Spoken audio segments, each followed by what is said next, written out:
Falamos a respeito do meio interno do corpo, que a homeostasia existe para manter o meio interno do corpo, os líquidos corporais dentro de parâmetros. Então, vamos dar uma olhadinha aí a respeito dos líquidos do corpo humano. Um organismo adulto, cerca de 60% dele é composto por líquido. Esse percentual tende a ser maior quanto mais jovenzinha é a vida. Então, um feto tem um percentual, não é quantidade, tem um percentual maior de líquido do que uma criança. Uma criança tem um percentual maior de líquido do que um adulto. E é interessante a gente notar que existe troca, tanto de líquidos quanto de solutos, entre o nosso corpo e o meio externo. Dá uma olhadinha aqui, ó. A tabela aqui mostra a entrada e a saída de água por dia, ml por dia. Aqui uma pessoa no estado normal, no estado relaxado, e aqui a pessoa num exercício físico prolongado, um exercício físico aqui extenuante. Aqui a gente tem a entrada de líquidos e aqui a saída. Vou pegar aqui uma pessoa normal. Quando a gente fala um ser humano médio,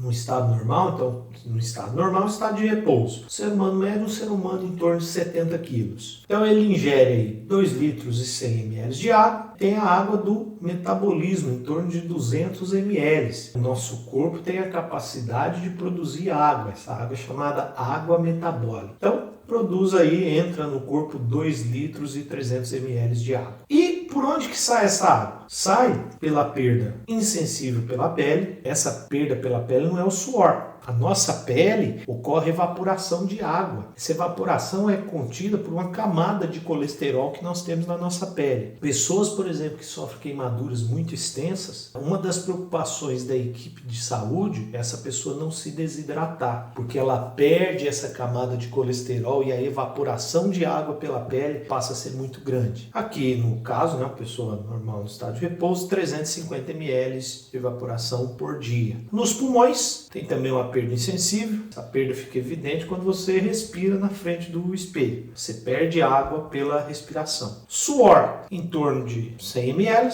Nas fezes, 100 ml. Mas, professor, a gente perde água nas fezes? Sim. Para formar o bolo fecal tem que ter água. Por isso que quando você vai ao banheiro, você usa papel higiênico. Você não usa um espanador, não é pó. É tudo junto. Para manter essa massa, esse bolo fecal, tem que ter aí água. E além disso, você perde pela urina 1 litro e 400 ml. Essa pessoa então teve uma entrada de 2.300, uma saída de 2.300, tá? Equilibrada ali a quantidade de líquido no corpo. Essa mesma pessoa, num exercício extenuante, vamos ver aqui primeiro a saída dela. Saída, 350 pela pele, não é suor. 650 pela respiração. Opa, aumentou a frequência respiratória, aumentou a perda de água. Ó, 5 litros de suor. Aqui, claro, é uma condição extrema, um exercício prolongado e extenuante. Mas uma pessoa pode chegar a perder uma quantidade muito grande de suor. E lembrando que quando perde suor, perde líquido e perde também íons, sódio,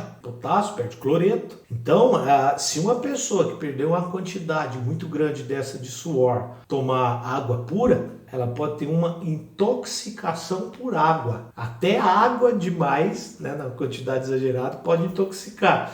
Por quê? Porque como ela perdeu no suor tanto água quanto íons, quando ela coloca água na corrente sanguínea, os íons que já estão pouco vão ficar ainda mais diluídos. Isso pode dar uma intoxicação por água. Além disso, 100 ml pelas fezes e ó, o que acontece com a urina, ó, 500 ml. Então, diminui o volume urinário para tentar compensar a quantidade de suor. Aliás, esse é um desafio na história evolutiva aí. Nós saímos da água para conquistar a terra. Algumas espécies saíram da água para conquistar a terra, como por exemplo os mamíferos. A maioria deles. Teve alguns que voltaram para a água, as baleias, os golfinhos. Mas a vida na terra é uma vida que trouxe uma grande vantagem. Grande quantidade de oxigênio. Porém, trouxe uma desvantagem. Como manter o equilíbrio hídrico e manter o metabolismo, as funções, inclusive excretoras, sem estar nesse meio líquido. Então a desvantagem é essa. Nós precisamos manter a excreção. Para os rins funcionar, precisa estar excretando água. Porém, agora a gente não tem mais a abundância de água que os organismos aquáticos têm. Então nós ganhamos de um lado, né? Mas perdemos do outro. Então o organismo teve que se adaptar a isso. E para compensar agora os 6 litros e 600 ml sangue que foi perdido, só tem uma forma: ingestão de água. Claro que numa perda de suor dessa, vai ter que ser uma solução isotônica. Você acompanha aí, né,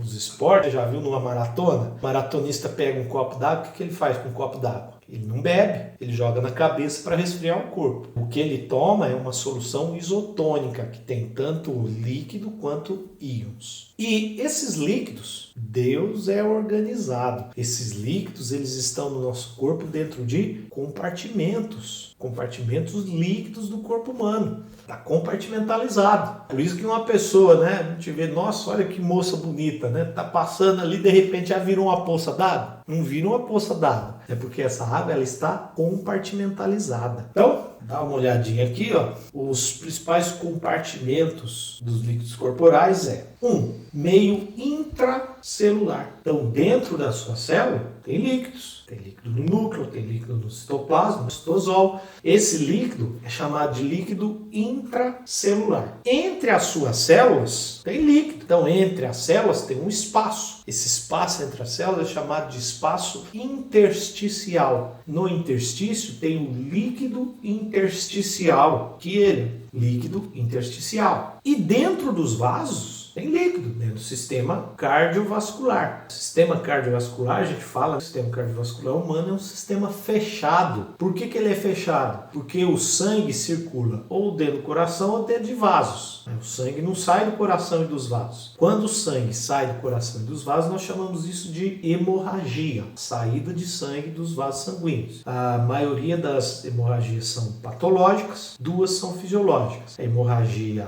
relacionada ao parto é considerada dentro das quantidades adequadas uma hemorragia fisiológica, e a hemorragia do fluxo menstrual, dentro de quantidades adequadas, também é considerada fisiológica. Mas como é que chama esse líquido que está no sistema cardiovascular, circulando no coração e nos vasos? Esse líquido, cuidado, não se chama sangue, se chama plasma. Plasma é a parte líquida do sangue. E dá uma olhadinha aqui, ó. Aqui o líquido intracelular, o líquido intersticial e aqui o plasma. É interessante a gente notar que entre eles há trocas. Vendo as setinhas aí, ó? O líquido intracelular sofre trocas com o líquido intersticial e o líquido intersticial faz trocas com o plasma. E esses líquidos fazem trocas com o meio externo. Então tudo isso aqui é algo muito dinâmico, não é algo parado. E se eu te perguntar assim, onde que está a maior quantidade? Dos 60% de líquido que você tem no seu corpo, a maior quantidade dele está onde? Está em qual compartimento? Se a gente for pensar, puxa vida, é líquido extracelular, é o líquido que está fora das células. Então o plasma é um líquido extracelular, o líquido intersticial é um líquido extracelular, está fora da célula, o líquido sinovial nas nossas articulações está fora da célula,